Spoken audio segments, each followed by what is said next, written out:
اب شاہ بصیر صاحب ایک اصطلاح کی جاتی ہے پیش کہ اس کے اندر ٹیکس کے اندر SRO 350، تو اس کا کیا نقصان فائدہ ہے عام پبلک کو ذرا بتائیے گا جو جن کو علم نہیں اس بات کا ہے۔ جی بہت شکریہ وقاص صاحب۔ یہ SRO 350 جو ہے نا، یہ پاکستان میں بالکل ایسے مشہور ہے جیسے عمران خان کا 92 کا ورلڈ کپ ہے۔ اچھا، لیکن بڑے لوگوں نے اس کا نام سنا ہی نہیں ہوا۔ چونکہ جن کاروباری حضرات کو جو سیلز پرچیز کرتے ہیں، جن کو سیلز ٹیکس نمبر لگے ہوئے ہیں جی، تو یہ جو SRO 350 ہے اس میں ساری لیگل جو ہے وہ آپ نے چیزیں اس میں ڈال دی ہیں۔ اچھا، بڑی عجیب سی بات ہے، SRO 350 جو ہم نے امپلیمنٹ کیا ہے اس میں پہلی ہم نے جو اس میں چیز لے کے آئے وہ ہے ٹیکس ایویژن سے بچنے کے لیے آپ نے ایک ونگ بنایا ہے جس کو انویسٹیگیشن ونگ کہتے ہیں آپ، اور اس کے اندر سب سے بڑا ظلم یہ کیا ہے کہ ایک کام آپ نے غلطی سے بھی اگر کر دیا نا تو آپ نے اس کو فراڈ ڈکلیئر کر دیا۔ مثال کے طور پر کسی شخص نے کوئی سپلائی غلط ڈال دی جی، یا پرچیز غلط ڈال دی، کلیریکل ایرر ہوگی یا ٹائپو ایرر آ گئی اس کی، تو آپ نے کہا کہ یہ جو غلطی ہے دس از اے فراڈ، اس کی انویسٹیگیشن نہیں ہے آپ کے پاس۔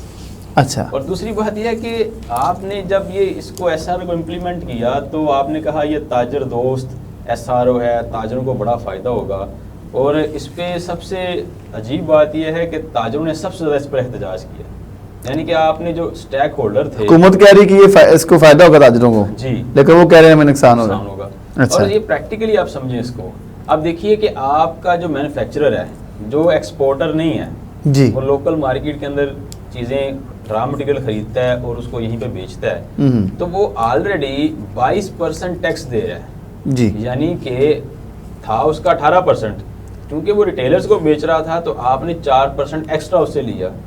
اب ٹیکس تو آپ اس سے زیادہ لے رہے ہیں، اور اس کے نتیجے میں آپ نے اب کیا کیا کہ آپ نے فائنانس ایکٹ 2024 کے اندر ایک ریٹیلرز کے اوپر ٹیکس لگا دیا 2.5%۔ اب شاید یہ آپ کو علم ہی نہیں ہے کہ اس منتھ میں جب وہ جو ہے وہ امپلیمنٹ ہوا ہے تو بہت ساری کمپنیز کی سپلائی ریٹیلرز لے ہی نہیں رہے، واپس آ رہی ہیں۔ اچھا، آپ دیکھیں 0.1% سے اٹھا کر آپ اس کو 2.5% پہ لے گئے، اور آپ نے ہدف یہ رکھا کہ جتنے بھی ریٹیلرز ہیں ہم ان کو ٹیکس نیٹ میں لے کے آئیں۔ اب مجھے بتائیے 22% تو ٹیکس لے رہے ہیں آپ، اب اس کے ذریعے سے کوئی ایسا پروسیجر اڈاپٹ کرنا چاہیے جس سے ریٹیلر ٹیکس نیٹ میں آئے۔ اب ٹیکس کا تو اس کے اندر مسئلہ ہی نہیں ہے، یعنی کہ ریونیو تو آپ نے ایز پر روٹین سے زیادہ کلیکٹ کر لیا ہوا اس پر، اس پروڈکٹ کے اوپر جی۔ اب جاننا تو یہ چاہتے ہیں کہ یہ مال اینڈ کنزیومر تک کس چین کے ذریعے سے پہنچ رہا ہے، اس سے زیادہ اس کا کوئی کام نہیں ہے۔ جس میں چاہتا ہوں کہ ہمارا جو پولیٹیکل سٹرکچر ہے وہ سٹرکچر بڑا جو ہے وہ انکمفرٹیبل ہے، وہ کوآرڈینیٹ ہی نہیں کرتا آپ کی اکنامک کنڈیشنز کے ساتھ، ان کو پتہ ہی نہیں ہے کہ ہم نے یہاں پہ کرنا کیا ہے۔ یہ ہم نعرے دیکھیں کہ ہم کہتے ہیں جی عوام کی ترقی، عوام کی فلاح، عوام کے لیے ٹیکس کلچر ہے، اور آپ دیکھیں ہر دفعہ ہم قرضوں کی معیشت جو ہے نا اس کو ہی چلا رہے ہیں۔ ابھی بھی آپ دیکھیں 7 ارب کا آپ نے مزید قرضہ لینا ہے IMF سے، ابھی بجٹ بھی ڈیفیسٹ پہ، اور بجٹ دیکھیں 13,000 ارب کا بجٹ آپ نے کلیکٹ کرنا ہے، اور وہ آپ نے اس قوم سے کلیکٹ کرنا ہے جس کی کوئی بھی ایکسپورٹ نہیں ہے یا نہ ہونے کے برابر ہے، مطلب لوکل مارکیٹ ہے، اس کو آپ نے اوور برڈن کرنا ہے، اس سے آپ نے 13,000 ارب کلیکٹ کرنا ہے۔ 13,000 ارب کلیکٹ کر کے 8,000 یا 8100 ارب روپیہ آپ نے صرف قرضوں کے سود کی ادائیگی میں دینا ہے، اور اس کے اندر سے 2,000 یا 2100 ارب آپ نے اپنی آرم فورسز کے رکھا ہے، ایجوکیشن کے لیے کچھ نہیں رکھا آپ نے، ہیلتھ کے لیے برائے نام چیزیں رکھیں، تو کاروباری حضرات کے لیے رکھا گیا آپ نے وہاں پہ جی۔ آپ دیکھیں نہ تو ان کو آپ کسی ہاسپٹل میں چلے جائیں، نہ تو وہاں صحت کی سہولیات ہیں، نہ اس کے بچے کو تعلیم کی سہولیات ہیں، نہ اس کو صاف پینے کا پانی ہے، نہ اس کے لیے صاف روڈز ہیں، نہ ہاسپٹل ہے، تو آپ اس ٹیکس کو کلیکٹ کر کے عوام کی فلاح کے لیے کیسے لگا رہے ہیں؟ اب دوسرا دیکھیں آپ کہ آپ نے پراپرٹی کا جو کاروبار چل رہا تھا، پہلے تو آپ نے یہ غلط کام کیا کہ اس کو بے لگام چھوڑ دیا، آپ نے شہروں کے شہر تباہ کروا دیے ریئل اسٹیٹ سیکٹر سے۔ اب آپ نے کیا کیا کہ اب اس پہ لوگوں نے انویسٹمنٹ کرنا شروع کر دی، باہر کے لوگوں نے اس میں سے پیسے بھیجنے شروع کر دیے، تو آپ نے ان کے اوپر مزید ٹیکسیشن لگائی کہ پراپرٹی کی سیل پرچیز کے اندر فائلر، لیٹ فائلر کی اصطلاح آپ لے آئے یہاں پر، اور لیٹ فائلر کی اصطلاح کے اندر بھی آپ نے ایک اور جو ہے نا وہ مزاح کے اس بات کی. تو یہاں پہ ڈیفائن کر دیں کہ فائلر اور لیٹ فائلر سے کیا. فائلر تو ہمارے ہاں وہ ہے جو ڈیو ڈیٹ کے اندر جو اپنی ریٹرن جو ہے گوشوارہ انکم کا وہ جمع کروا دے, مطلب 30 سپتمبر ہے یا ایکسٹینڈیبل ڈیٹ جو کہ گورنمنٹ کہہ دے کہ یہ لاسٹ ڈیٹ ہے. جی جی. اور لیٹ فائلر وہ ہے کہ آپ وہ بندہ اس ایکسٹینڈیبل ڈیٹ یا جو ڈیو ڈیٹ ہے اس کے بعد جو ہے وہ ریٹرن سبمٹ کرواتا ہے. جی. آپ نے یہ لیٹ فائلر کی شک تو فائنانس ایکٹ 2024 کے اندر ڈالی اور اس کو امپلیمنٹ کر دیا پچھلے 3 سال, یعنی کہ اس کا ریٹروسپیکٹیو ایفیکٹ آپ نے ڈال دیا. یہ بھی لیگل ہے. بہت سارے لائرز جو ہیں وہ بھی ہائی کورٹ تک چلے جائیں گے کہ پچھلے 3 سالوں میں کیوں لگا رہے ہیں آپ, جی, کہ آپ نے قانون تو یہاں بھی پاس کیا ہے. تو یہ جو ہے نا ٹیکس کا کلچر اور یہ ٹیکس کے لاز اور یہ ٹیکس منسٹری جو ہے یہ نہ تو آزاد ہے, نہ اس کے وسائل اس کے اپنے کنٹرول میں ہے, نہ ان وسائل کی آمدنی کے کنٹرول کے اندر ہے. تو اس کا نتیجہ یہ ہو رہا ہے کہ ہمارے ملک کے اندر افراتفری ہے, یہاں پر بدحواسی پھیلی ہوئی ہے اور لوگوں کے لیے بھوک جو ہے وہ سر عام ہے یہاں کے اندر. اور آپ دیکھیں فائنانس ایکٹ کے اندر آپ نے جو سیلریڈ کلاس کو دبایا ہے, سیلریڈ کلاس تو پہلے سے ہی آپ کی بلو ایوریج آ رہی ہے. وہاں پہ آپ کی وہ پڑھا لکھا طبقہ جس نے ایم فل کیا ہے, جس نے پی ایچ ڈی کی ہے, اس کی آپ نے وقت اپنے سسٹم کے اندر یہ رکھی ہے کہ وہ اپنی روزی روٹی کے ذریعے سے اپنے بچوں کو پال نہیں سکتا, وہ ساری زندگی کے اندر اپنا گھر نہیں بنا سکتا. اور اس کے بعد آپ کیا کرتے ہیں کہ اب آپ نے 41 لاکھ جو اس کی سیلری ہے اینول سیلری, جو کہ بہت بڑی اماؤنٹ نہیں ہے, اس پر آپ نے 7 لاکھ کا فکس ٹیکس لگایا اور اس سے اوپر جو ہے اس پر 35% لگا دیا. اب مجھے بتائیے کہاں تک جسٹیفائیبل ہے؟ پھر آپ کے ہاں جو لگژری گاڑیوں کا سسٹم ہے تو وہ مجھے بتائیں عام بندہ استعمال کرتا ہے وہ لگژری گاڑیاں, اس پر جو آپ ٹیکسیشن لگا رہے ہیں اس کے اوپر کسٹم اور ایکسائز کا ٹیکس ہے.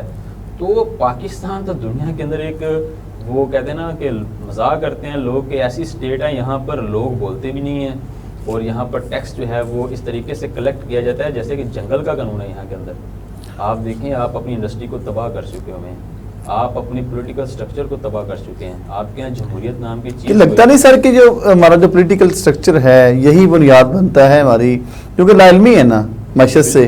بالکل ایسا ہی ہے.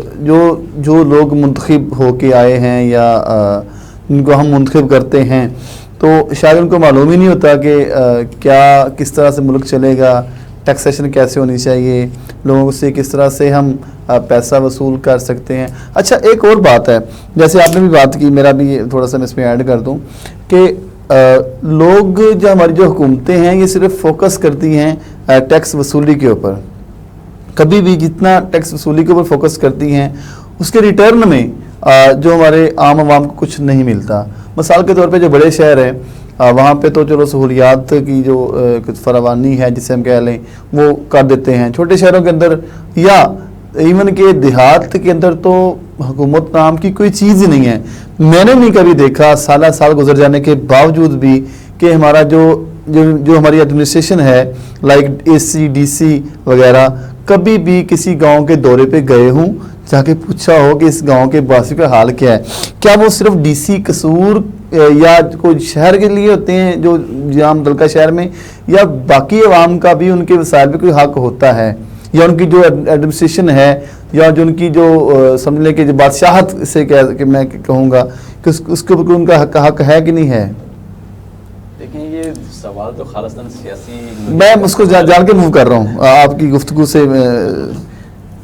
پولیٹیکل جو کنڈیشن ہے نا, یہ دیکھیں یہ سمجھنا بھی بڑا ضروری ہے کہ ہم جن لوگوں کو چناؤ کا حق دے رہے ہیں ان کی تعلیمی صلاحیت کیا ہے, ہمارا تعلیمی نظام کیا ان کے اندر یہ استعداد پیدا کرتا ہے کہ وہ اچھے اور برے کے اندر تمیز کر سکیں. ایک ایسا معاشرہ جہاں روزی روٹی کے لالے پڑے ہوں, ایک ایسا معاشرہ جہاں پر نوجوان صرف اس لیے پڑھتا ہے کہ اس کو نوکری مل جائے, ایسے معاشرے کے اندر پڑھا لکھا نوجوان جو ہے اس کی ذہنی صلاحیت کس درجے کی ہوگی؟ وہ تو نوکری اور روزی روٹی کے چکر میں ووٹ ڈال رہا ہوتا ہے. آپ سے یہ بات ڈھکی چکی نہیں ہے, آپ جس معاشرے کا حصہ ہیں اس معاشرے کی کیا جڑ کے اندر یہ سوچ موجود نہیں ہے؟ آپ اپنے معاشرے کو پہلے ان سوچوں سے آزاد کریں. جی, آپ کا نوجوان اس سوچ سے جب آزاد ہوگا تو پھر جمہوری عمل کا باقاعدہ آغاز شروع ہوگا وہاں سے. پھر آپ کے ہاں جو نمائندے آئیں گے وہ آپ کے پڑھے لکھے نمائندے ہوں گے, اور وہ دیکھیے آپ کی پارلیمنٹ جو ہے آپ کے پارلیمنٹ کے اندر 99% یا تو انڈسٹریلسٹ ہیں یا آپ کے ہاں لینڈ لارڈزمس ہیں، اور آپ کی عوام کیا سماج کے اندر صرف یہ دو طبقات ہیں؟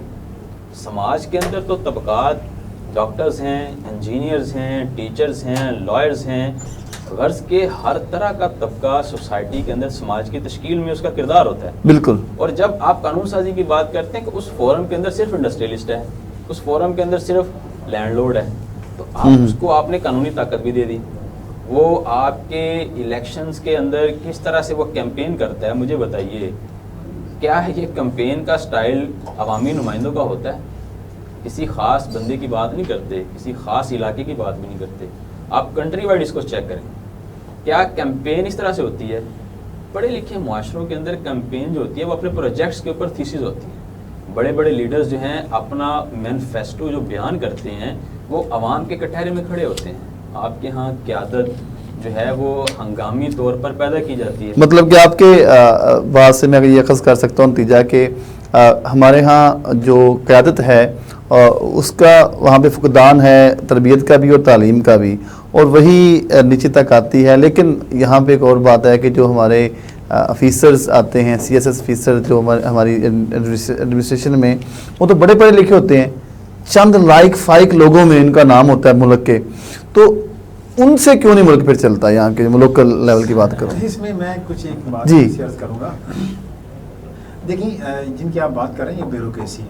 ہاں جی بالکل. میں they are not policy makers. Policies پر امپلیمنٹ کروانے والے طبقے کو بیوروکریٹس کہتے ہیں جی. یہ C S P officers, C S S officers وہی ہوتے ہیں جی.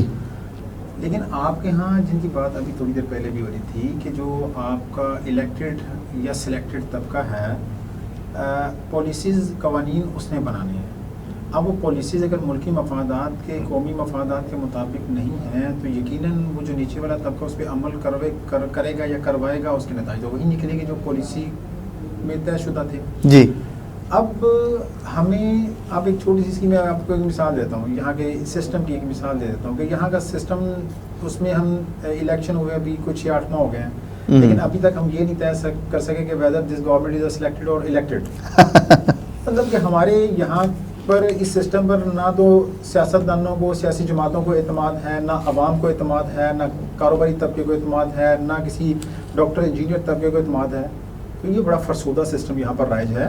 اس سسٹم کے بارے میں سوچنے کی ضرورت ہے جو عوام کو دن بدن زوال اور تباہی کی طرف لے کر جا رہا ہے. جی بہت شکریہ. سسٹم ہی بناتا ہے جی سب کچھ. اگر سسٹم آپ کا اچھا ہے، چاہے وہ آپ کی پولیٹیکل جماعت یا پولیٹیکل جو سیکٹر اس کا ہے، چاہے آپ کا جو فائنینشیل ایشوز ہیں، اکانومسٹ ہیں ان کا ایشو ہے، جو بھی ہے، اگر سسٹم اچھا ہوگا تو تب ہی جا کے آپ کا جو کیا کہتے ہیں کہ جو پالیسی میکرز، جو باقی سسٹم اچھا ہو سکتا ہے.